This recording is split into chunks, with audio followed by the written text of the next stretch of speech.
Gəncədə Zəfər övladlarının Mədəniyyətdə bir günü adlı tədbir keçirilib. 8 noyabr Zəfər gününün 5 illiyi münasibətilə Gəncə Daşkəsən Regional Mədəniyyət İdarəsi və xüsusi təyinatlıların qaziləri, şəhid ailələri və veteranları İctimai Birliyinin birgə təşkilatçılığı ilə Zəfər övladlarının Mədəniyyətdə bir günü adlı geniş miqyaslı tədbir keçirilib.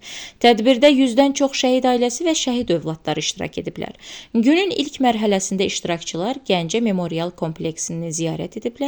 Daha sonra şəhid övladları uşaq kitabxanasının ilk qonaqları olublar.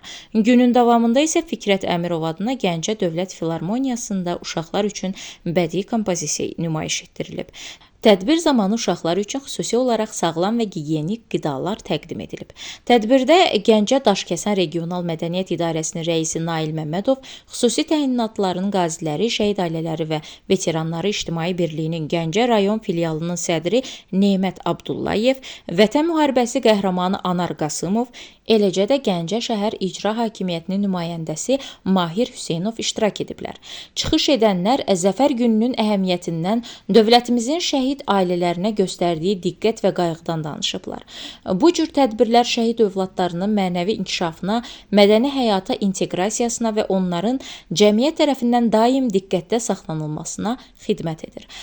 Sonda qeyd edək ki, şəhid övladlarının tədbir məkanlarına təhlükəsiz və rahat şəkildə daşınması Aynanın dəstəyi ilə yüksək səviyyədə təşkil olunub. Bu dəyərli təşəbbüsün həyata keçirilməsində əməyi olan bütün təşkilatçılara və dəstək göstərən şəxslərə şəhid ailələri adından dərin təşəkkürlər bildirilib.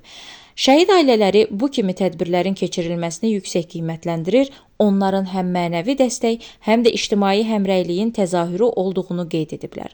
Onlar bu cür təşəbbüslərin gələcəkdə də davam etdirilməsini arzuladıqlarını və vacib hesab etdiklərini bildiriblər.